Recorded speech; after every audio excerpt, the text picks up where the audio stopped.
मैं इससे फिर इस पर ट्रांसफर करूँ। आज की क्लास जो है मैंने बोला था ना कि भाई मैं स्क्रीन शेयर कर लूँगा, क्योंकि मुझे एक्सेल की भी कुछ शीट्स दिखानी है। सबसे पहले तो हम लोग ये जो लास्ट क्लास में क्वेश्चंस कर रहे थे ना, इसको वाइंड अप करते हैं फ़ौरन से। सही है जी। तो ये वही स्टैटिस्टिकल एनालिसिस वाला जो टेस्ट पेपर था ना, वही है। आप लोग भी अपने पास टेस्ट पेपर निकाल लो, रजिस्टर निकाल लो, और आज ज़रा पहले तो जो है इन क्वेश्चंस को वाइंड अप करते हैं। जो क्वेश्चंस इसमें से एक आधा क्वेश्चन हमने करा था और एक आधा क्वेश्चन जो है वो बिल्कुल ही शुरू करा था, और इस हैंडआउट में जितने भी क्वेश्चन हैं ना उन सबको वाइंड अप कर लेते हैं। पहला वाला जो क्वेश्चन है, जो बिल्कुल पहला क्वेश्चन है, वो आप लोगों के स्क्रीन पर भी आ रहा है। और इस क्वेश्चन को मेरे ख्याल में हमने स्टार्ट किया था। इस क्वेश्चन को करते हैं शुरू सॉल्व करना। सही है जी। और इस क्वेश्चन में आपके पास लिखा हुआ है, an investor wants to know the difference between returns from two different investments, following relevant information is available. आपको इन्फॉर्मेशन दी हुई है। Test the hypothesis of no difference in the returns of above two investments using 10% significance level. तो पहली चीज़ आपने H not बना लिया था, लास्ट क्लास में एच नॉट बना लिया था ना हमने। एच नॉट क्या बनाया था हमने? हाँ भाई, लास्ट क्लास में यहाँ तक तो किया था ना, स्टार्ट किया था ना। एच नॉट हमने बनाया था μ1 माइनस μ2 इज इक्वल्स टू 0। ठीक है ना। उसने बोला था इस चीज़ का हाइपोथेसिस टेस्ट करो कि इन दोनों के एवरेज रिटर्न्स में कोई भी डिफरेंस नहीं है। तो जब डिफरेंस नहीं होगा तो ऑन एन एवरेज एक इन्वेस्टमेंट जो रिटर्न दे रही होगी उतनी ही दूसरी इन्वेस्टमेंट रिटर्न दे रही होगी, और दोनों रिटर्न्स का कोई डिफरेंस नहीं होगा। पहला 5%, दूसरा 5% तो 0, 4%, 4%, 0। H1 हमेशा उलट होता है, उल्टा होता है, यानी कि μ1 minus μ2 is not equals to 0। ये दूसरी बात हो गई। सही है। अच्छा, इसके बाद हमारे पास जो यहाँ पर सैंपल साइज आ रहा है वो 12 और 18 है। अच्छा देखो, ये याद रखना, आप लोगों के पास ऐसे सवाल आएंगे ना, उसमें सैंपल साइज जो है वो जनरली 30 से कम ही होगा, और दोनों का 30 से कम होगा। ऐसा कभी भी नहीं होगा कि एक सैंपल जो है वो 30 से ज़्यादा है और एक 30 से कम है। या तो दोनों 30 से कम होंगे या तो दोनों 30 से ज़्यादा होंगे। यहाँ पर दोनों 30 से कम है। ठीक है। और इस तरह के टू मीन्स के हाइपोथेसिस करने के लिए हमें एक चीज़ चेक करनी होती है कि दोनों की जो वेरिएंसेस है वो सेम है या नहीं है। उसके लिए एफ टेस्ट करते थे, लेकिन इस सवाल में ये लिखा हुआ है, assume that the populations are approximately normally distributed. ये टी डिस्ट्रीब्यूशन की कंडीशन है जो हमने लास्ट क्लास में डिस्कस करी, ये पूरी हो रही है। विद इक्वल वेरिएंसेस, ये एफ टेस्ट की कंडीशन है, ये भी पूरी हो रही है। तो जब उसने बोल दिया कि वेरिएंसेस इक्वल है तो फिर हमें एफ टेस्ट परफॉर्म करने की ज़रूरत नहीं है, हम डायरेक्टली सवाल सॉल्व करेंगे।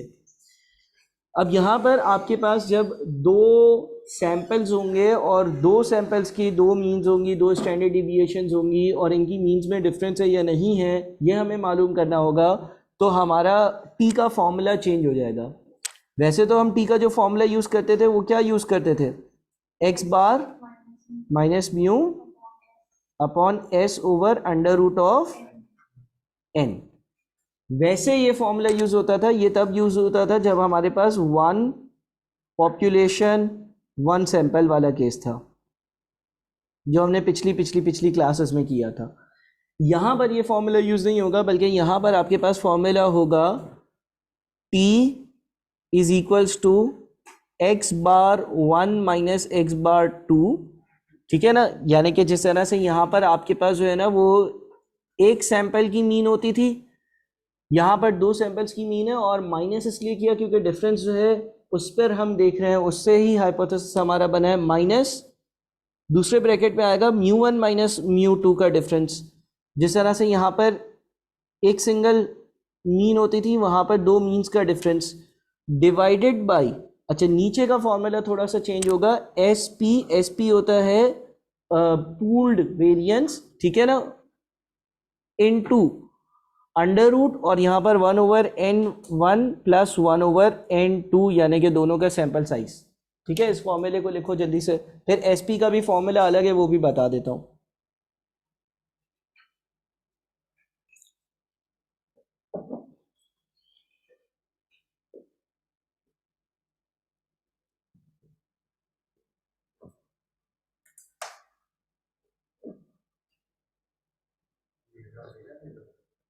ये वही लास्ट क्लास वाला ही है ना? हाँ सेम है, सेम।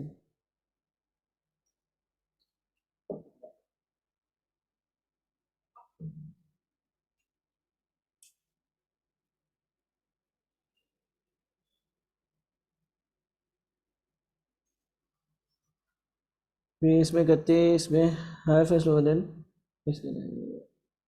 नहीं इस पे नहीं करना, वो हम करते थे जब हम एफ टेस्ट कर रहे थे, एफ टेस्ट में वो हम हायर वाली वैल्यू ऊपर लेते थे, ठीक है, एफ टेस्ट में लेते थे, यहाँ पर ऐसा नहीं है।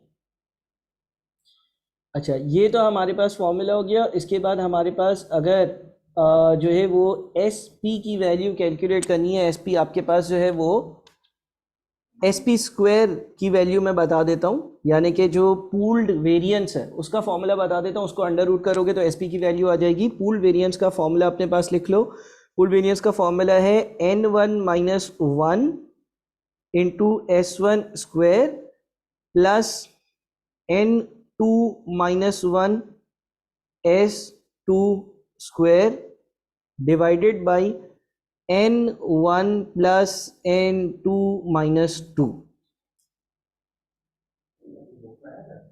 ये बुक में है लेकिन एग्जाम्पल्स के बीच में है, जो हमने वो लास्ट क्लास में एग्जाम्पल करी थी ना उसकी भी कंटिन्यूएशन में यही सारी चीज़ें हैं।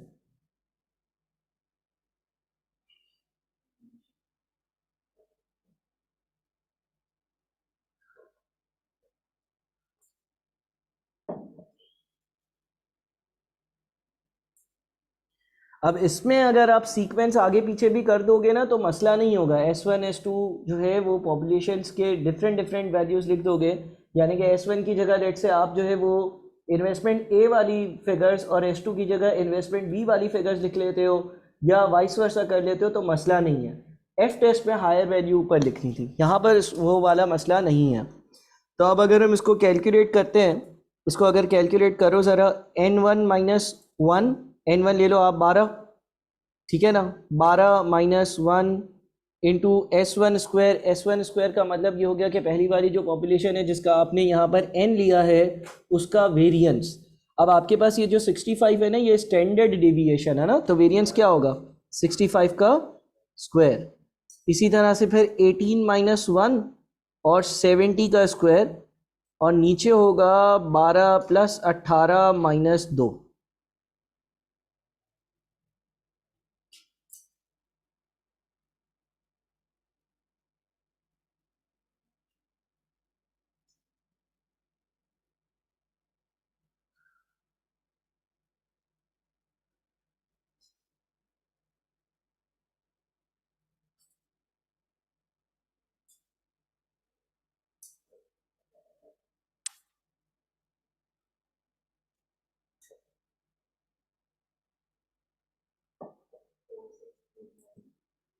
4635। अब ये आपके पास एस पी स्क्वायर है, पूल्ड वेरिएंस है, तो पूल्ड स्टैंडर्ड डिविएशन के लिए इसको अंडर रूट में ले जाओ, अंडर रूट में लेकर जाओ और मुझे बता दो एस पी की वैल्यू कितनी है, कितनी 68, ठीक है। एस पी स्क्वायर जो था वो 4635 था, तो एस पी ढूंढने के लिए आपने अंडर रूट ऑफ 4635 किया तो 68 आया। अब यहाँ पर टी की वैल्यूज़ डाल दो। यहाँ पर अगर हम टी की वैल्यूज़ डालेंगे, X bar one minus x bar two, x bar one minus x bar two का मतलब हो गया, अगर हम लेट से 555 ग्रेटर में से लोअर माइनस कर देते हैं, 555 माइनस 520, ठीक है, minus mu one minus mu two. अच्छा mu one minus mu two, यहाँ पर हम लोगों के जो नॉर्मल वाले सवाल होते थे ना, जो टी के सिंगल पॉपुलेशन वाले होते थे, उसमें हमें पॉपुलेशन की मीन वगैरह के बारे में इंफॉर्मेशन होती थी, ठीक है, पॉपुलेशन की मीन दी होती थी। यहाँ पर वो बोलते हैं कि पॉपुलेशन की मीन के बीच में डिफरेंस ना हो, यानी कि mu one minus mu to जो है वो ज़ीरो के बराबर हो, डिवाइडेड बाई एस पी जो कि 68 है, multiplied by under root one over N one. N one हमारे पास जो है वो 18 ले लो, 12 ले लो, कोई मसला नहीं होगा, आगे पीछे भी हो, वन डिवाइडेड बाई 12। इससे टी की कैलकुलेशन कर लो, टी कितना आता है कैलकुलेटेड।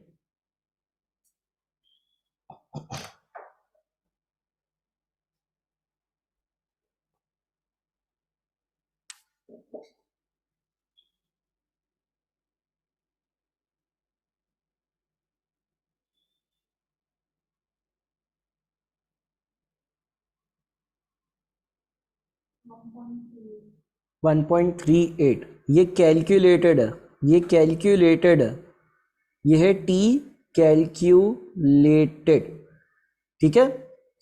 इसको हमें टेबल से कंपेयर करना होता है, और क्योंकि equals to not equals to वाला केस है तो टू टेल टेस्ट होगा, और अल्फा जो है वो 10% है। अगर अल्फा 10% है तो हमारा जो डायग्राम बनेगा, ये मैं यहाँ पर ग्राफ बनाता हूँ, ग्राफ में हमारे पास एरिया ऑफ रिजेक्शन के दो हिस्से हो जाएंगे ना। दो हिस्से इसलिए हो जाएंगे क्योंकि equals to not equals to वाला केस है, लेस देन वाले केस में एक हिस्सा होता है, ग्रेटर देन वाले केस में एक हिस्सा होता है, equals to not equals to वाले केस में दो हिस्से होते हैं। टोटल अल्फा 5% था, तो 10% था, तो इसका मतलब ये वाला हिस्सा 5% हो गया, ये वाला हिस्सा भी 5% हो गया, पहली चीज। दूसरी चीज, टी डिस्ट्रीब्यूशन में हमें डिग्रीज ऑफ फ्रीडम चाहिए होता था। जब एक पॉपुलेशन होती है तो डिग्रीज ऑफ फ्रीडम कैलकुलेट होता है एज n-1, लेकिन जब दो पॉपुलेशंस होती हैं तो डिग्रीज ऑफ फ्रीडम कैलकुलेट होता है n1 प्लस n2 माइनस 2 से। यानी कि यहां पर आपके पास दो पॉपुलेशन है तो दोनों के सैंपल साइजेस को ऐड किया और इसमें से दो माइनस किया, तो ये आएगा 28। तो आपने टेबल से क्या देखना होगा, टी जहां पर अल्फा ओवर 2.05 हो और डिग्रीज ऑफ फ्रीडम 28 हो, इसकी आप जो है ना वो टी की वैल्यू देखोगे। अगर टी टेबल है तो वैल्यू देख लो, मेरे ख्याल में 1.701 आएगी, 1.701 आएगी, विच मीन्स के जो रेंज होगी ना वो ये नेगेटिव 1.701 होगा और ये पॉजिटिव 1.701 होगा, ठीक है। अगर आप टी को टेबल से देखोगे, किसी के पास अगर ऑनलाइन स्टूडेंट्स में टेबल हो तो टेबल देख लेना, टेबल में अगर 0.05 आपके पास 0.05, 28 डिग्रीज ऑफ फ्रीडम हो तो आपके पास टी की जो दो वैल्यूज आएंगी वो 1.701 और नेगेटिव 1.701 आएंगी। और इन वैल्यूज़ के हिसाब से अगर मैं अपनी आंसर को देखता हूँ तो मेरा आंसर 1.38 आ रहा है। 1.38 का मतलब ये हो गया कि 1.38 यहाँ कहीं होगा, 1.38 यानी कि ये कहाँ पर आ रहा है, एरिया ऑफ एक्सेप्टेंस में आ रहा है ना। तो मेरा कंक्लूजन क्या होगा, एक्सेप्ट H0, मैं H0 को एक्सेप्ट कर लूँगा। देखो मेरा आंसर जो आ रहा है वो नेगेटिव 1.701 और 1.701, ये जो रेंज थी इसके बीच में फॉल कर रहा है 1.38। इसका मतलब ये हो गया कि वो एरिया ऑफ एक्सेप्टेंस में आ रहा है।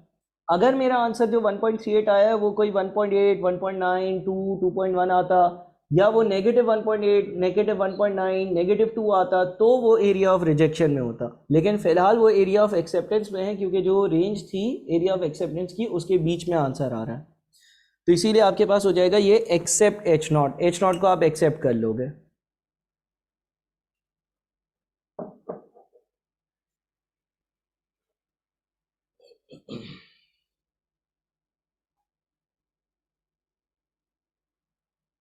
ये PDF फाइल मैं आप लोगों को भेज भी दूंगा, सही है, इसमें जितनी भी नोटिंग्स हुई हुई हैं और इसका आंसर भी भेज दूंगा मैं। क्वेश्चन नंबर 1 हमने डिस्कस कर लिया, क्वेश्चन नंबर 2 देख लेते हैं। क्वेश्चन नंबर 2, सही है। 1 में कोई चीज़ पूछ रही है तो देख लो वैसे, लेकिन अगर कुछ कॉपी नहीं किया, मिस हो गया है, तो चाहो तो पिक्चर ले लो, अदरवाइज मैं जो है वो इसको पिक्चर लेकर बैठे, कोई ऑनलाइन स्टूडेंट अगर जो है वो स्क्रीनशॉट लेकर और ग्रुप पे शेयर ही कर दो। बाकी ये कि मैं ये PDF फाइल जिस पे लिख रहा हूँ, ये PDF फाइल आप लोगों को आज भेज दूंगा।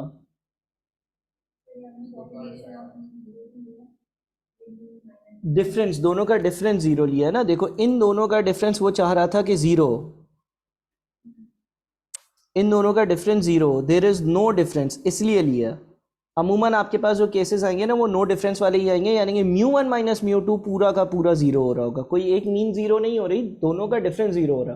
दोनों 5% हो तो डिफरेंस जीरो, 4% हो तो जीरो, जिसको हम टेस्ट कर रहे थे।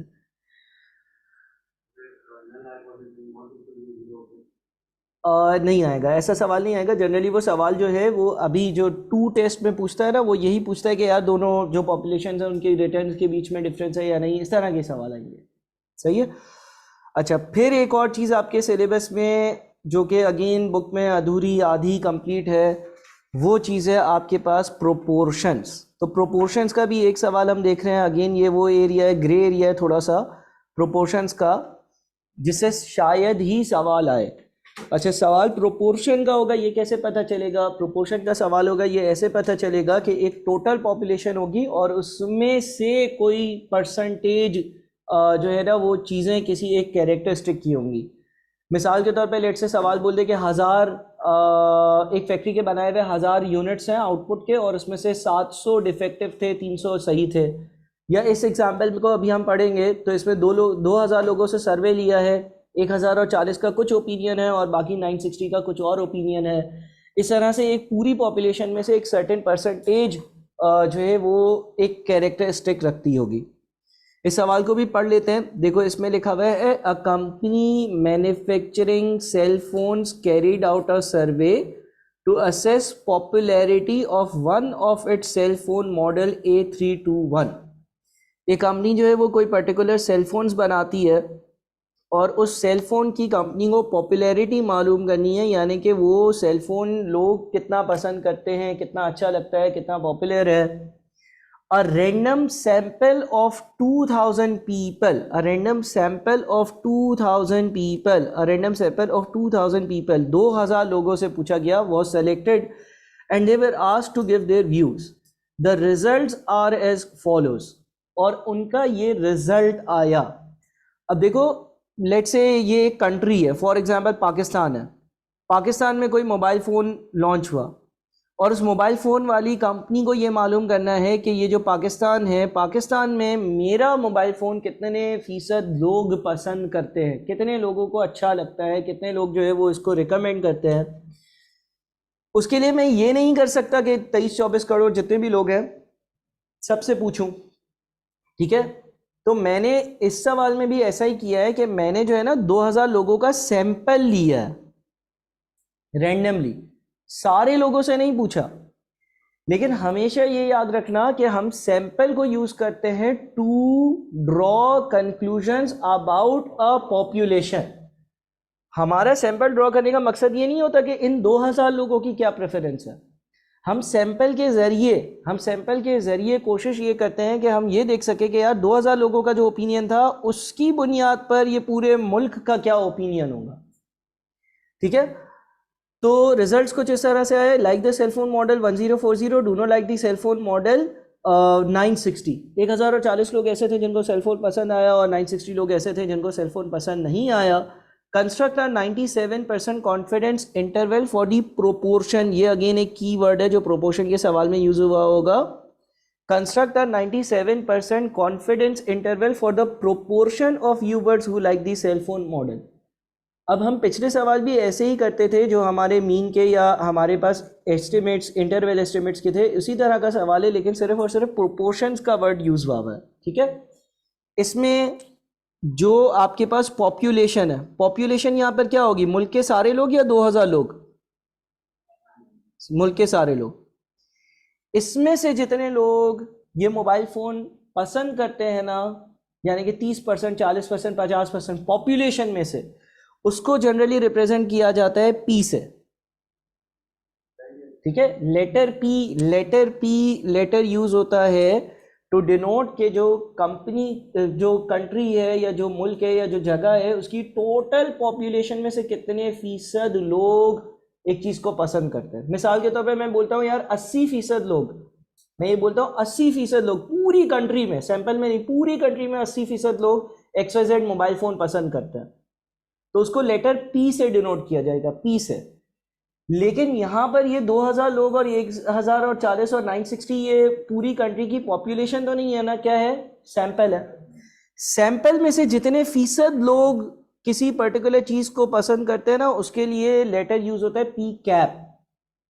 अब कितने परसेंट लोग पसंद करते हैं, देखो 1040 लोग पसंद करते हैं आउट ऑफ 2000, कितनी परसेंटेज बनी, 52%। पहले तो इसको लिख लो, ये दोनों सिंबल्स डिफरेंट है।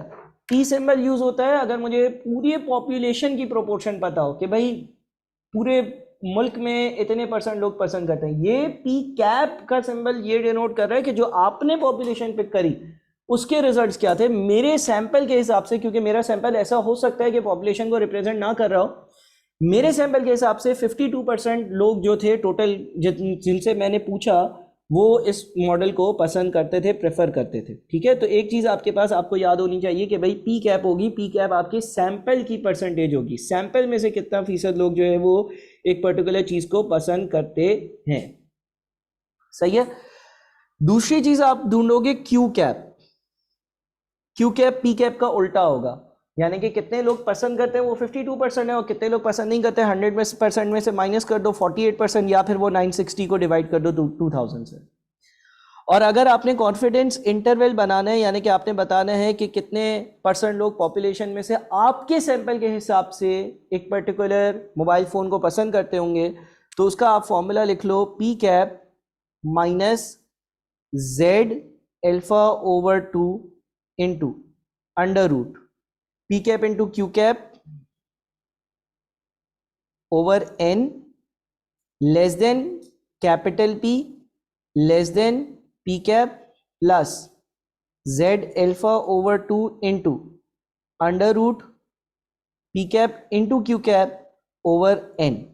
ठीक है, ये पहले तो मैंने फॉर्मूला लिखा है। फॉर्मूला क्या है? फॉर्मूले में आपके पास पी कैप क्या है? पी कैप आपके पास जो आपने सैंपल पिक किया, जो आपने सैंपल पिक किया उसमें से कितने परसेंटेज लोग जो है उनका क्या रिजल्ट आया था। जेड एल्फा अपॉन 2 क्या होगा सर?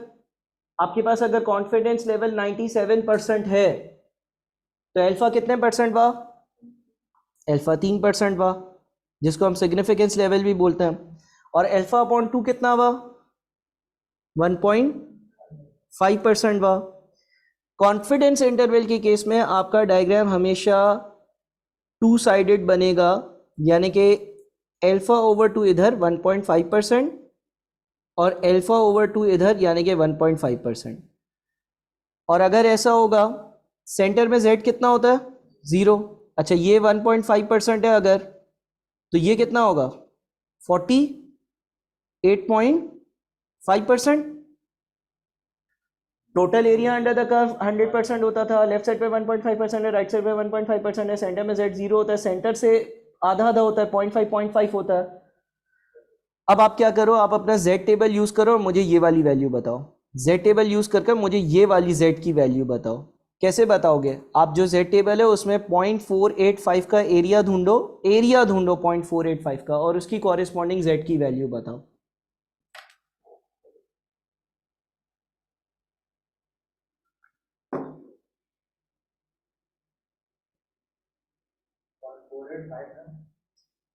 पॉइंट 485, हाँ, लेकिन ये 0.485 z नहीं है, प्रोबेबिलिटी है, उल्टा चल रहे हैं हम। 2.17 सही है, बिल्कुल सही है। तो इसका मतलब ये हो गया कि z एल्फा ओवर 2 इस सवाल के लिए हमारा 2.17 है। मैं वापस से बात रिपीट कर दूं, 0.485 प्रोबेबिलिटी थी, हमने रिवर्स में आकर z की वैल्यू ढूंढी। अब इसमें सारी वैल्यूज अगर पुट इन करते हैं फिर आंसर को भी इंटरप्रेट कर देंगे। पी कैप हमारा 52% है, माइनस जेड एल्फा ओवर 2 यानी कि 2.17 into under root P cap Q cap यानी कि 52% multiplied by 48% over under root of N. N symbol होता है हमारी जो सैंपल है उसका, यानी कि 2000, less than p cap 52% plus 2.17 multiplied by 52% into 48% upon 2000। इसको सॉल्व कर कर मुझे बताना कि आंसर क्या आता है दोनों साइड्स का।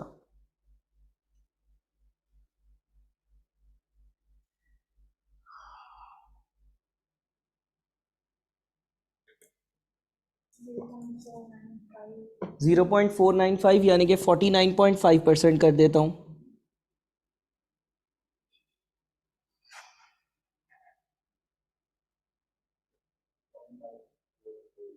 0.544 यानी कि 54.4% कर देता हूं। ठीक है, अब ज़रा मैं दोबारा से सारी चीज़ें रिकैप करता हूं और इस आंसर को भी इंटरप्रेट कर देता हूं। ये जो आपका आंसर आया है ना, ये जो आपका आंसर आया है, इसका क्या मतलब होता है पहले ये देखते हैं, फिर सारी चीज़ें वापस से रिकॉल करते हैं, रिपीट करते हैं। इस आंसर का ये मतलब है, इस आंसर का ये मतलब है कि मैं 97, सुनना गौर से, 97% कॉन्फिडेंस से, 97% कॉन्फिडेंस से ये बात कह रहा हूं कि ये जो पूरी कंट्री की पॉपुलेशन होगी इसमें तकरीबन 49.5% से 54.4% के बीच, इतनी परसेंटेज के बीच लोग होंगे जो इस मोबाइल फोन को पसंद करते होंगे। ठीक है, ये मैंने एक रेंज बताई है, एक सिंगल वैल्यू नहीं बताई, एक रेंज बताई है। क्यों? क्योंकि मुझे एक कॉन्फिडेंस इंटरवल बताना था। जिस तरह से हम फॉर एग्जांपल कोई मुझसे ये पूछे कि यार मेरी गाड़ी जो है वो माइलेज क्या देती है, तो उसको बताने के दो तरीके होते हैं। अगर कोई मुझसे ये पूछे कि भाई मेरे पास एक गाड़ी है, मेरे दोस्त मुझसे पूछे यार तुम्हारी गाड़ी जो है वो पेट्रोल पे क्या एवरेज देती है, एक तरीका ये है कि मैं उसको पॉइंट एस्टिमेट बताऊं। पॉइंट एस्टिमेट बताने का मतलब ये है कि मेरे दोस्त ने पूछा माइलेज क्या देती है, मैंने उसको बोला यार मेरी गाड़ी जो है ना वो तकरीबन 12 किलोमीटर पर लीटर चलती है। ये एक तरीका होता है बात बताने का, इसको हम पॉइंट एस्टिमेट कहते हैं। दूसरा तरीका ये होता है कि कोई मुझसे ये पूछे कि भाई मेरी गाड़ी जो है वो क्या माइलेज देती है, तो मैं उसको एक सिंगल वैल्यू नहीं बताऊं, बल्कि मैं उसको एक इंटरवल एस्टिमेट दूं। इंटरवल एस्टिमेट का मतलब ये कि मैं उसको बोलूं यार मेरी गाड़ी जो है ना वो 10 किलोमीटर पर लीटर से 14 किलोमीटर फी लीटर के बीच चलती है तकरीबन। दो तरीके होते हैं ना, कोई पूछता है मैं बोल देता हूँ यार 12 किलोमीटर फी लीटर चलती है, कोई पूछता है मैं बोलता हूँ यार 10 से 14 के बीच में चलती है। तो यहां पर इसी तरह से आपने ये इसको एक इंटरवल बताया कि भाई मेरे हिसाब से तकरीबन 49.5 से लेकर 54.4% आपका मोबाइल फोन लोग पसंद करते हैं। ठीक है, हमने स्टेप्स क्या फॉलो किए थे मैं वापस से बता देता हूं। प्रोपोर्शन का जो सवाल होगा उसमें कुछ ऐसी बात होगी कि कोई एक टोटल सैंपल साइज होगा और उस सैंपल के कुछ हिस्से होंगे, या सवाल में कोई प्रोपोर्शन टाइप का वर्ड लिखा हुआ होगा ये कि आप सैंपल में से देख लोगे। मिसाल के तौर पर यहाँ पर हमने देखा हमारे 2000 लोगों में से 1040 को ये मोबाइल फ़ोन पसंद आया, तो आपने पी कैप कैलकुलेट किया। पी कैप सिंबल होगा इस बात का कि आपका जो सैंपल है उसमें से कितने फीसद लोग XYZ फीचर XYZ चीज़ पसंद करते हैं, जिस तरह से यहाँ पे मोबाइल फ़ोन पसंद करते हैं।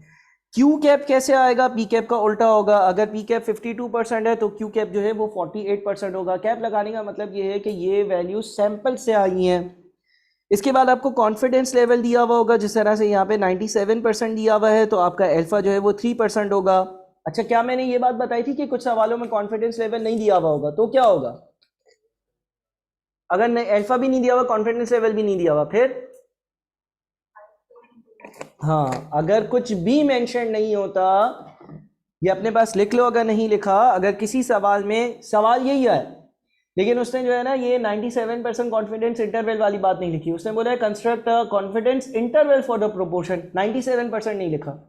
अगर कभी भी कोई भी सवाल साइलेंट होता है तो हमारी असम्पशन होती है कि अल्फा 5% और कॉन्फिडेंस लेवल 95% ही होगा लाजमी।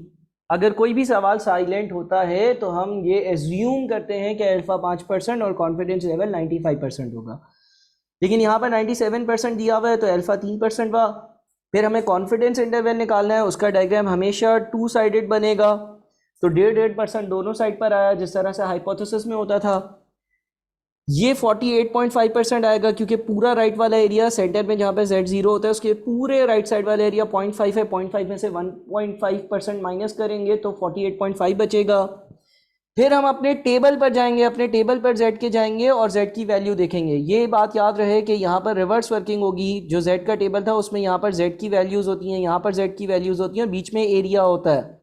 अब बीच के एरिया में 0.485 ढूंढोगे, वो भी प्रोवाइडेड कि आप कौन सा Z का टेबल यूज़ कर रहे हो। Z के टेबल के ऊपर क्या होता है, इस तरह के डायग्राम्स बने हुए होते हैं ना, ये वाला टेबल यूज़ कर रहे हो तो ठीक है। अच्छा कुछ बच्चे ये सोचते हैं कि हम कैलकुलेटर पर कर लेंगे। रिवर्स वर्किंग वाला केस कैलकुलेटर पर नहीं होता, फॉरवर्ड वर्किंग वाला तो हो जाता है। यानी कि Z से प्रोबेबिलिटी आ जाती है कैलकुलेटर पे, PQR ऑप्शन होता है, लेकिन प्रोबेबिलिटी से Z पर नहीं जा सकते, तो उसके लिए टेबल फिर यूज़ करना आना ही चाहिए। तो आपने Z अल्फा अपॉन 2.17 ढूंढा, जब 2.17 ढूंढ दिया अब आपके पास इस फॉर्मूले की सारे कंपोनेंट्स आ गए, आपने अपना फाइनल आंसर ड्रॉ कर लिया।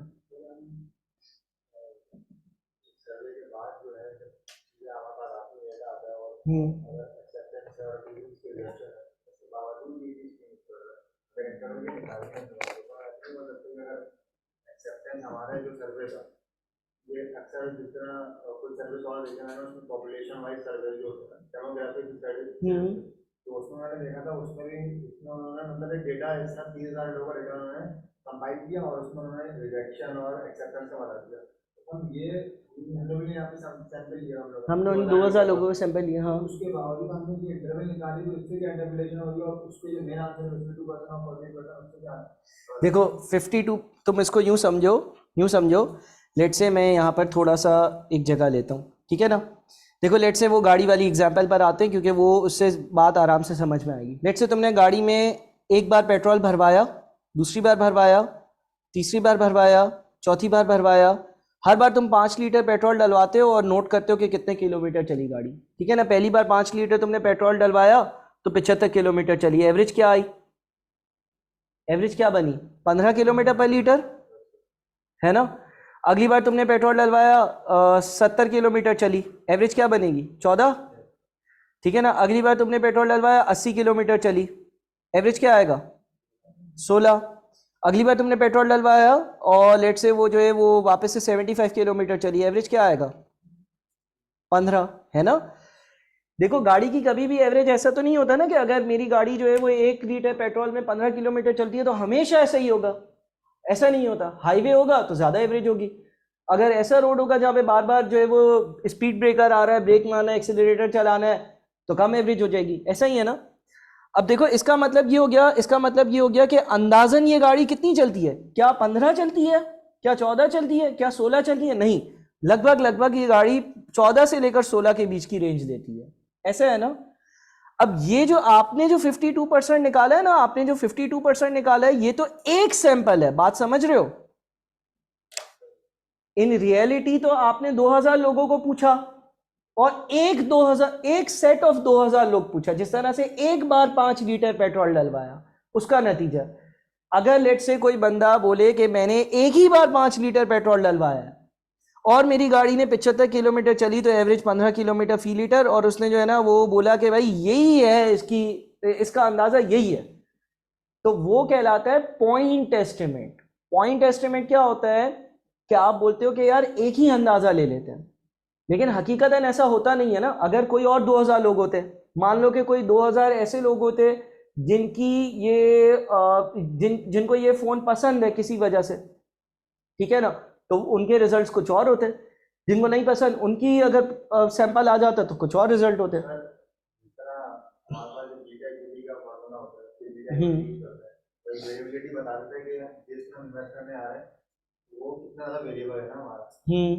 यहाँ पर ऐसी क्या चीजें जितना आपके अपने समझ में आए 4000 प्रोविंसेस है हमारे 2000 में सारे का अगर सिंस है बाकी प्रोविंस का हमने प्रोजेक्ट नहीं करा हुआ यहाँ पर, तो उसको इम्पैक्ट यहाँ पर हम डाल रहे हैं, उसका इम्पैक्ट डाल रहे हैं, बिल्कुल उसका इम्पैक्ट डाल रहे हैं। यहाँ पर से क्या चीजें जो उसको वो कर रही है, क्या मतलब उसका, हाँ समझ गया। वो तुम्हारी, हाँ या देखो उसमें बहुत सारी मुख्तलिफ चीज़ें होती है। नंबर 1 देखो ये जो कंपोनेंट्स है ना, इसमें से कोई भी चीज़ चेंज होगी ना तो चीज़ें चेंज होंगी। अब वो उसमें एक चीज़ कॉन्फिडेंस इंटरवल है, ये वाली चीज़ कॉन्फिडेंस इंटरवल एक चीज़ इंपैक्ट करती है। कॉन्फिडेंस इंटरवल से Z अल्फा ओवर 2 चेंज होगा। अच्छा कॉन्फिडेंस इंटरवल क्या होता है उसकी थोड़ी सी एक मिसाल दे देता हूँ, एक कंपोनेंट की मिसाल दे देता हूँ। देखो लेट से कॉन्फिडेंस इंटरवल का मतलब तुम यूं समझ लो कि कोई बात तुम्हें कितने कॉन्फिडेंस से बोलनी है, सही है ना। अब कुछ बातें सुनना, लेट से मेरे पास एक गाड़ी है, मुझे नहीं पता क्या एवरेज देती है। एक बंदे ने पूछा यार तुम्हारी गाड़ी कितना किलोमीटर पर लीटर चलती है, मैंने उसको बोला यार तकरीबन 14 से 16। दूसरे ने पूछा मैं कि कितना किलोमीटर चलती है, मैंने बोला 12 से 18। तीसरे ने पूछा यार तुम्हारी गाड़ी कितने किलोमीटर चलती है और तुम 100% कॉन्फिडेंस से बताना। उसने मुझे बोला तुम 100% कॉन्फिडेंस से ये बात बताना क्योंकि मुझे तुम्हारी गाड़ी जो है ना वो खरीदनी है तुम्हारी बात पे। मैंने बोला यार 0 से लेकर 100 किलोमीटर फी लीटर के बीच में चलती है, 100% कॉन्फिडेंस से कह रहा हूँ। तो बात ये हो गई कि वो जो रेंज होती है ना वो बहुत सारे मुख्तलिफ चीज़ों पर डिपेंड करती है, उसमें से एक चीज़ कॉन्फिडेंस इंटरवल है या कॉन्फिडेंस लिमिट है। जाहिर है यहाँ पर मुझे अपने ऊपर सबसे ज़्यादा कॉन्फिडेंस होगा, यानी कि जितना कॉन्फिडेंस लेवल ज़्यादा होता है ना उतना ये वैल्यू भी ज़्यादा हो जाती है। देखो वो कैसे होगी, जब कॉन्फिडेंस लेवल 97 नहीं होता, अगर इस सवाल में 98 या 99 होता तो अल्फा कम हो जाता। लेट से 99 है तो अल्फा कितना होता 1%। α/2 कितना होता 0.5%, वो डायग्राम 48.5 के बजाय 49.5 पर चला जाता और दूर चला जाता। अपने आप को मैं सेव कर रहा हूँ, सेव कर रहे हो ना अपने आप को। तो वो जो बात या तुम जो प्रोपोर्शन या जो तुम एस्टिमेट बताते हो पॉपुलेशन के बारे में, उसमें बहुत सारी दूसरी चीजें होती हैं। अगर आपने सेव रखना है तो कॉन्फिडेंस लेवल ज्यादा कर दिया, कॉन्फिडेंस लेवल, फिर मैं ज्यादा कॉन्फिडेंस से बात बता सकता हूँ, लेकिन मैं एक सेफ रीजन में आ गया। कोई बोलता है नहीं यार तुम जो है वो, तो ये बहुत सारी चीजें होती है। फिर सैंपल साइज इसी तरह से चेंज होगा ना। सैंपल साइज, अगर लेट से मैं एक एक्सट्रीम केस तो मैं बोलता हूं कि तुम्हारा सैंपल तुम्हारी पॉपुलेशन के बराबर है, तो क्या तुम गलत हो सकते हो? नहीं हो सकते हो। जो पॉपुलेशन का रिजल्ट होगा वही तुम्हारे सैंपल का रिजल्ट होगा। क्लास में 40 लोग हैं, 40 लोगों को मोबाइल पसंद है, 40 के 40 से पूछ लिया, मैं बोल रहा हूं यही मेरा सैंपल है, तो फिर तो जो पी कैप आएगा वो पी के ही बराबर होगा, है ना। तो इसके जितने भी लेफ्ट और राइट साइड पर एलिमेंट्स है वो जैसे जैसे चेंज होते जाएंगे, ये रेंज जो है वो अपने आप को चेंज करती रहेगी। अच्छा, बहरहाल इसमें भी आप, हाँ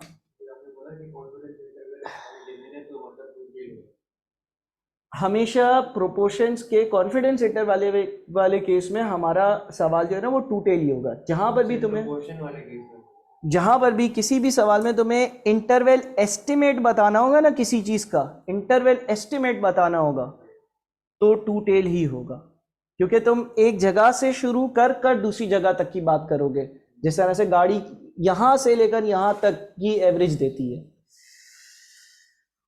अच्छा, जो आपकी स्टडी टेक्स्ट है ना उसमें प्रोपोर्शन का भी हाइपोथेसिस है, लेकिन बात सारी है कि वो बस एक बार देख ही लेना, ठीक है ना। ये फॉर्मूले ही यूज हो रहे हैं, हम देख भी लेंगे, कोशिश करेंगे कि उसको आज कंप्लीट कर ले। अगर नहीं होगा तो एक और क्लास लगानी पड़ेगी। हाँ, वो एक्सप्लेनेशन अच्छी नहीं दी हुई उन्होंने, बहुत सारी चीज़ें जो है ना वो है पैजर्ड है, पूरा सीक्वेंस में है भी नहीं। देखो मैं भी जब आप लोगों को पढ़ा रहा हूँ ना, मुझे भी बहुत मसला हो रहा है, क्योंकि ये सारी चीज़ें जो है इन इटसेल्फ मुझे पहले पढ़ाना चाहिए। प्रोपोर्शन क्या है, पी कैप कैसे आया, जेड एल्फा, अब वो सारी चीज़ें अगर मैं पढ़ाने बैठ जाऊँ तो 30 घंटे लग जाते हैं, और ना पढ़ाऊँ तो ये होता है कि यार मैं बस बता रहा हूँ कि यार तुम लोग ये चीज़ देख लो, ये चीज़ देख लो। जाहिर है मुझे ये भी देख रहे हैं कि भाई ऐसा ना हो कि हम इसी को पढ़ते जाएं ना। तो एनीवेज चलो आगे बढ़ते हैं। क्वेश्चन नंबर 3, क्वेश्चन नंबर 3 में आपके पास है अ फंड मैनेजर क्लेम्स। अब देखो क्लेम्स का वर्ड आ गया, यानी कि किस चीज का सवाल होगा। क्लेम का वर्ड आ गया यानी कि किस चीज का सवाल होगा, क्या लगता है? हाइपोथेसिस।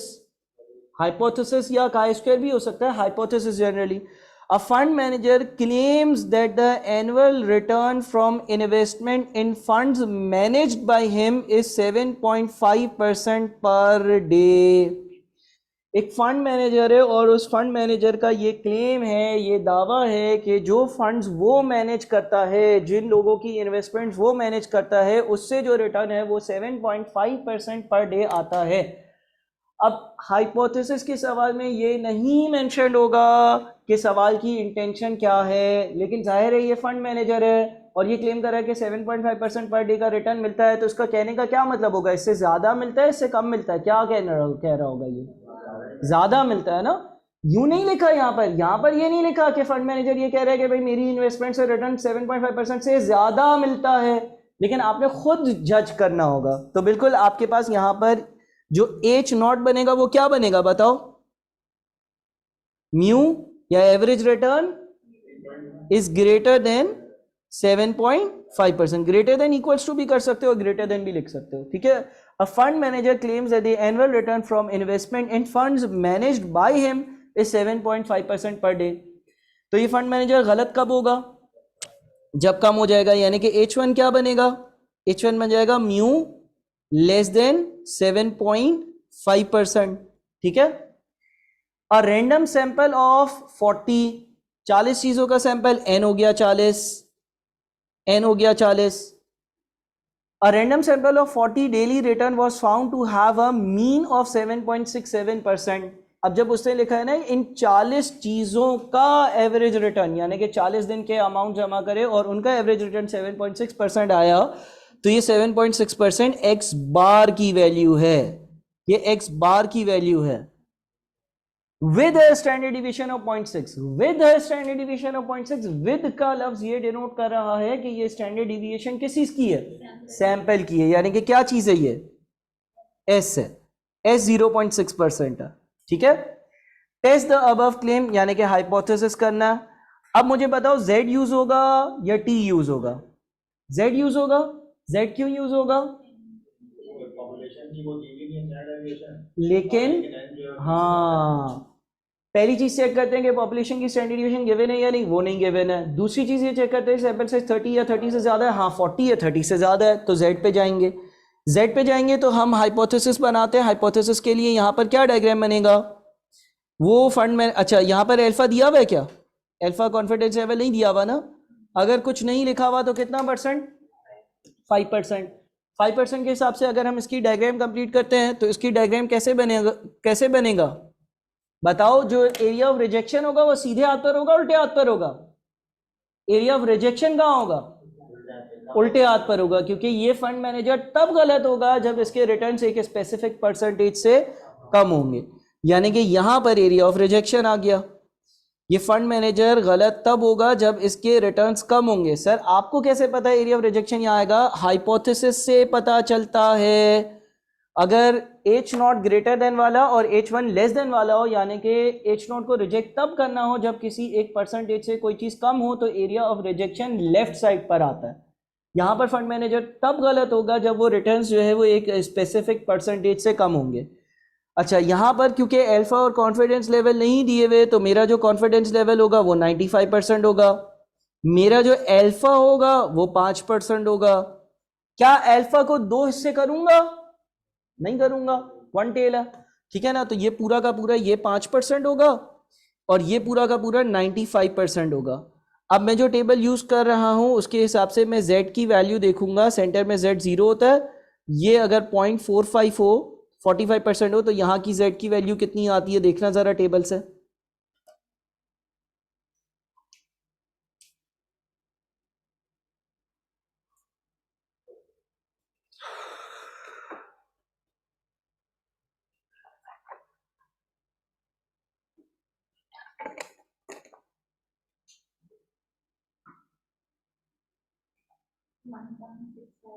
वन 1.65, तो ये तो 1.65 आता है क्योंकि टेबल मुझे पॉजिटिव एरियाज देता है, लेकिन मेरे पास ये वाला कितना होगा, ये कितना होगा, -1.65।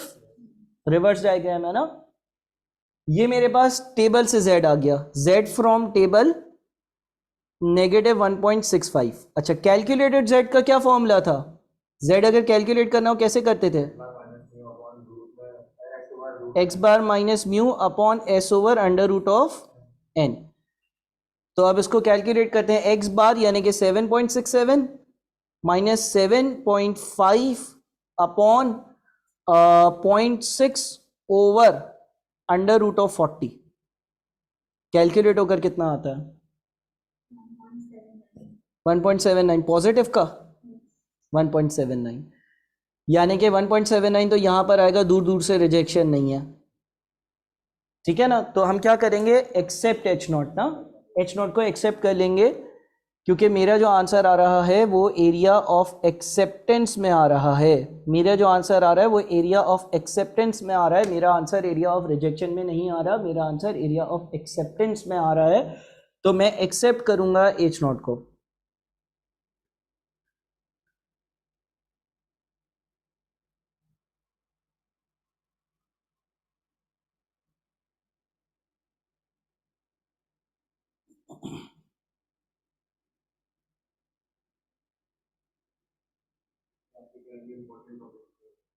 किस चीज़ के, MFA के या इसके स्टैट्स के, स्टैट्स के, स्टैट्स में तो कुछ भी नहीं बता सकते भाई, जो इम्पोर्टेंट है वो सही नहीं है और जो इम्पोर्टेंट नहीं है उससे वो बहुत आसान है।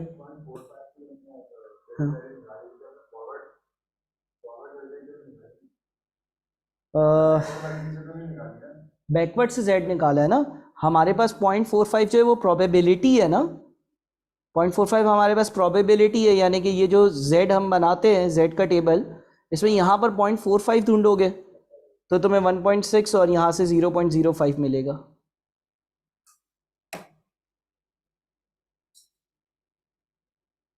ठीक है।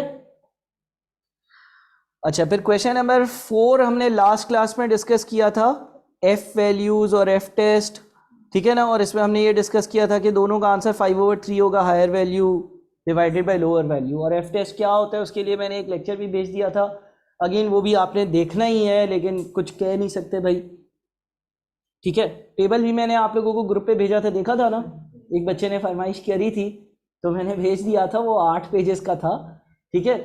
तो वो वैसे अगर एफ टेस्ट की कोई वैल्यू देनी होगी ना तो वो डायरेक्टली दे देगा, जिस तरह हमारे पास सवाल जो आएगा वो ज़्यादातर ये होगा कि इसमें पॉपुलेशन में वेरिएंस बराबर ही होगी, या तो बराबर होगा, या तो अगर वो ये एफ टेस्ट चेक करना चाह रहा होगा ना तो वो पूरा टेबल नहीं देगा, बल्कि लास्ट अटेम्प्ट का क्वेश्चन देख रहा हूँ उसमें उसने z की वैल्यू भी जो है ना ब्रैकेट में बता दी थी जो रेलेवेंट थी, तो वो बता देगा कि for the above question F value from table will be, और वो दे देगा डायरेक्ट। लेकिन दे भी सकता है, IK पे कुछ नहीं भरोसा, बट बहुत मुश्किल है कि वो 8 पेज जो है वो छापे या कोई एक्स्ट्रैक्ट दे दे, करने को तो कुछ भी कर सकता है, सिलेबस में दोस्तों सभी डाला हुआ है। अच्छा जी, क्वेश्चन नंबर 5। इसकी प्रैक्टिस करने के लिए मतलब इतना साइज स्क्वायर है और हाँ वो भी लिमिटेड ही है हमारे पास। यार, यही दूसरी बार कर लो ना तो भी काफ़ी है, पहली बार करोगे, दूसरी बार करने बैठोगे तो भी नया ही लगेगा, पुराना नहीं लगेगा, गारंटी है, सही है ना। तो तुम समझ लो डबल ही है सवाल, अगर 25 क्लास में हमने करें तो वो 50 ही है, सही है। और इतना ही कर लो तो बहुत है भाई, इतना कर लो तो बहुत है, इतना तुम्हें अगर 90% भी समझ में आ जाता है, हाँ बिल्कुल बेसिक मीन मीडियन मोड या बिल्कुल बेसिक सा नॉर्मल डिस्ट्रीब्यूशन हाइपोथेसिस का स्क्वायर वो तो सबको आना चाहिए, लेकिन एफ टेस्ट हो गया, टी टेस्ट हो गया, या प्रोपोर्शंस वगैरह हो गया, इसलिए यही सवाल दूसरी बार कर लो। ज़्यादा आगे पीछे जाओगे तो वो और कंफ्यूज हो गए, क्योंकि दूसरा वैसे भी MFA का सिलेबस आप लोगों को पता ही है कि कितनी ज़्यादा चीज़ें हैं उसमें। Question number 5, the annual returns of various companies in a particular year were as follows. बहुत सारी कंपनीज के कुछ एनुअल रिटर्न्स दिए हुए हैं, company A, B, C, D और E। रिटर्न जो है वो 13%, 18%, 30%, 23%, 16%, ठीक है ना। कुछ कंपनीज के ये रिटर्न दिए हुए हैं। सवाल बोलता है test the hypothesis at the 0.05 level of significance that the distribution of returns is uniform. Distribution of returns is uniform का मतलब ये है कि जो हर कंपनी का रिटर्न होता है ना वो अनइवनली डिस्ट्रीब्यूटेड नहीं है, ठीक है ना, अनइवनली डिस्ट्रीब्यूटेड नहीं है। अब इस क्वेश्चन में क्या मसला होगा, इस क्वेश्चन में मसला ये हो सकता है कि आप जब हाइपोथेसिस का वर्ड पढ़ोगे तो आपको यूं होगा यार ये हाइपोथेसिस टेस्टिंग का, मेन हाइपोथेसिस टेस्टिंग का सवाल है। अच्छा, काई स्क्वायर भी हाइपोथेसिस की ही टाइप है, लेकिन देखो जब आपके पास सवाल इस तरह से आ जाए ना कि क्या डिस्ट्रीब्यूशन यूनिफॉर्म है, तो इसका मतलब ये है कि क्या चीजें बायस्ड है या अनबायस्ड। बात को समझ रहे हो? देखो चीजें यूनिफॉर्म कब होंगी, जब कोई भी डिस्ट्रीब्यूशन अनबायस्ड हो, ठीक है ना, अनबायस्ड ना हो। जिस तरह से वो हमें, अगर आपको याद हो, एक सवाल था डाइस वाला, वो डाइस उसने थ्रो करी थी और फिर थ्रो करने में 1 2 3 4 5 6 की डिस्ट्रीब्यूशन एक तो दी हुई थी एक्चुअल, और वो बोलता था बताओ ये डाइस है वो बायस्ड है, फेयर है या फेयर नहीं है। तो इसी तरह से ये जो यूनिफॉर्मिटी का टेस्ट है ना, यूनिफॉर्मिटी आपका काई स्क्वायर टेस्ट करता है, यूनिफॉर्मिटी आपका जो है वो काई स्क्वायर टेस्ट करता है कि चीजें इवनली डिस्ट्रीब्यूटेड है या नहीं।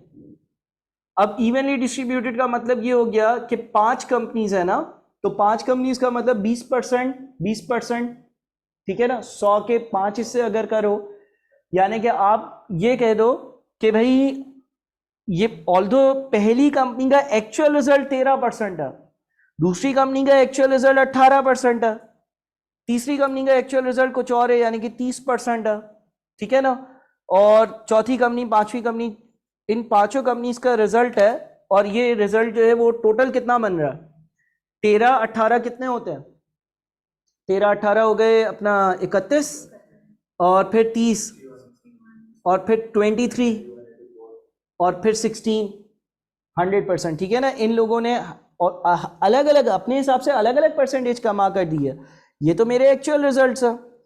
लेकिन अगर सब एक ही जितना कमा कर दे रहे होते, सब एक ही इवन यूनिफॉर्मिटी में कमा कर दे रहे होते, तो उसका मतलब ये कि हर कोई एक बराबर कमा कर दे, हर कोई एक बराबर कमा कर दे, हर कोई एक बराबर कमा कर दे, हर कोई एक बराबर कमा कर दे, यानी कि ना 10% ना 50%, बल्कि 20-20-20-20%, तो ये यूनिफॉर्म रिटर्न होता। ठीक है। और हमने का स्क्वायर में ये पढ़ा था कि एक्सपेक्टेड हमेशा इस चीज़ को सपोर्ट करता है कि चीज़ें बायस नहीं हैं, चीज़ें फेयर हैं, चीज़ें इवनली डिस्ट्रीब्यूटेड हैं, चीज़ें जो है वो जिस तरह से होनी चाहिए पिछले ट्रेंड्स के हिसाब से, गाड़ी वाले एक सवाल था उस तरह से है, या डाइस वाले केस में जो है वो हर चीज़ के आने की प्रोबेबिलिटी 1/6 थी, यानी कि सेम है। तो इसका मतलब ये हो गया कि अब मेरे पास ऑब्जर्व भी आ गए, ऑब्जर्व और एक्सपेक्टेड भी आ गए। ऑब्जर्व का मतलब हो गया 13, 18, 30, 23 और 16। एक्सपेक्टेड का मतलब हो गया 20, 20, 20, 20 और 20। और कैलकुलेटेड का स्क्वायर का फॉर्मूला क्या था? ओ माइनस ई का होल स्क्वायर अपॉन ई, और इसका क्या करना था? समेशन, सम करना था। ठीक है ना? तो आप कैलकुलेट करो, बताओ मुझे कैलकुलेटेड का स्क्वायर कितना आता है? कैलकुलेटेड का स्क्वायर की वैल्यू कितनी आएगी, पहले तो ये बता दो।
टेन पॉइंट नाइन आ रही है।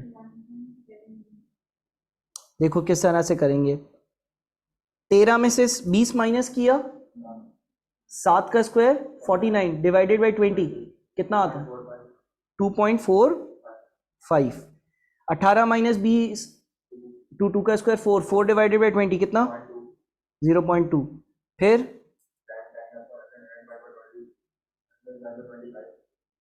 100 डिवाइडेड बाई 20 ना 5 आता है।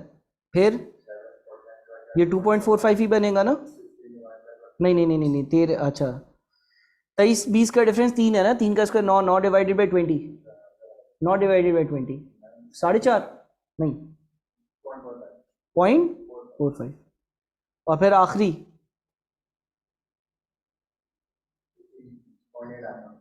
0.8 आएगा। अब बताओ 8.9, ये आपका कैलकुलेटेड का स्क्वायर आ गया। ठीक है। अच्छा, का स्क्वायर में एक फ़ायदा ये था कि वो वन टेल टेस्ट था, और आपके पास अगर लेवल ऑफ कॉन्फिडेंस 0.05 है तो इस तरह से हमने यहाँ पर ये एरिया ऑफ रिजेक्शन हमेशा राइट साइड पर होता था, और ये 5% है और ये 95% है। ठीक है ना? ये वाली वैल्यू देख लो कितनी होगी,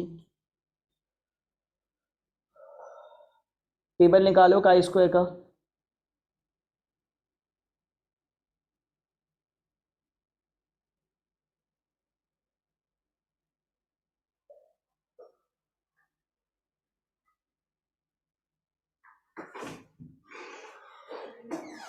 डिग्रीज ऑफ फ्रीडम 4 होंगे, हाँ 5 चीज़ें हैं ना, n-1।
9.488 9.488। तो हमारी तो कैलकुलेटेड वैल्यू इससे कम आ रही है। एच नॉट हमेशा इस बात को सपोर्ट करता था कि ऑब्जर्वेड एक्सपेक्टेड में डिफरेंस कम होगा, का स्क्वायर की कैलकुलेटेड वैल्यू कम आएगी, आंसर लेफ्ट साइड पर आएगा। वही सारी बातें अगर रिपीट करें तो हम क्या करेंगे, यूनिफॉर्म रिटर्न है एक्सेप्ट करेंगे ना, ठीक है, एक्सेप्ट करेंगे। अच्छा जी, question number 6, complete the below mention table. हाँ, एक्सेप्ट एच नॉट, ऐसा ही है ना। हम एच नॉट और एच वन मैंने बनाया नहीं है, बना लेता हूँ। एच नॉट जो है वो क्या होगा, रिटर्न्स आर यूनिफॉर्म या इक्वल,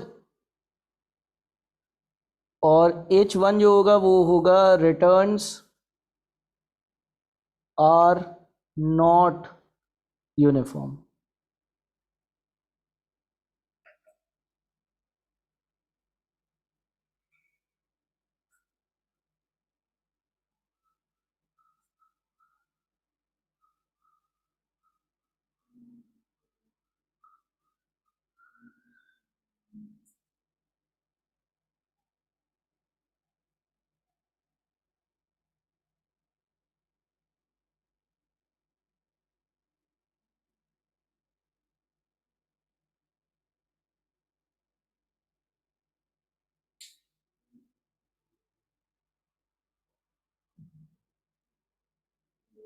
सही है।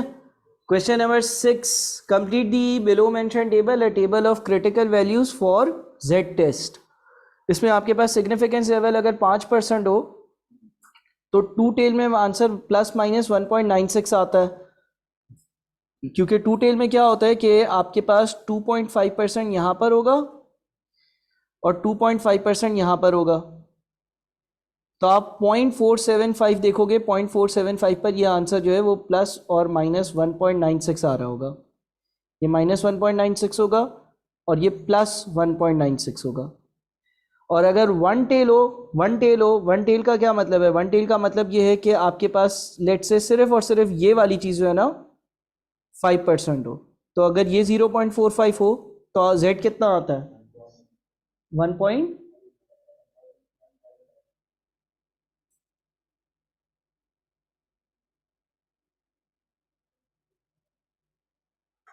1.45 प्रोबेबिलिटी में देख लो, 1.65। प्लस माइनस का निशान लगेगा, नहीं लगेगा, लगेगा ना। उसने ये थोड़ी बोला है, उसने उसने ये नहीं बोला ना कि ये डायग्राम है या ये वाली डायग्राम है। तो प्लस माइनस 1.65। इसी तरह से ये वाले आंसर भी बता दो। इस वाले केस में आपने 2.5% पर कितने परसेंट क्या करना है। अच्छा, इस वाले केस में 1 मिनट, इस वाले केस में सिग्निफिकेंस लेवल पहले तो मिसिंग है। आपको पता है वन टेल के हिसाब से आंसर प्लस माइनस 2.33 आ रहा है। तो आप क्या करो कि पहले तो उसने ये कहना चाह रहा है वो कि लेट से ये 2.33 है, तो z जहां पर ये 2.33 होता है, ये कितना होता है बताओ टेबल से, 0.4901। तो ये कितना हुआ, 0.01 या 1%। हाँ, 2.33 पर 0.4901 आ रहा है ना, तो बाकी बचा हुआ 1% हुआ। तो ये सिग्निफिकेंस लेवल इसका मतलब 1% पे चला गया, सही है। और अब 0.05 के हिसाब से बता दो, टू टेल के केस में क्या होगा, अल्फा ओवर 2 यहाँ पर होगा यानी कि 0.05, और अल्फा ओवर 2 यहाँ पर होगा यानी कि 0.05। तो इस हिसाब से ये कितना आएगा, प्लस माइनस, यानी कि अब आप सर्च करोगे 0.495, 0.495 सर्च करोगे।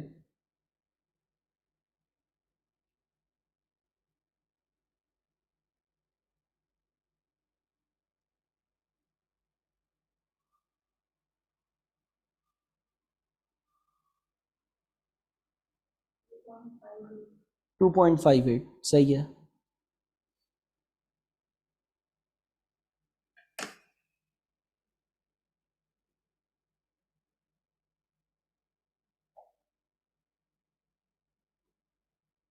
ठीक है,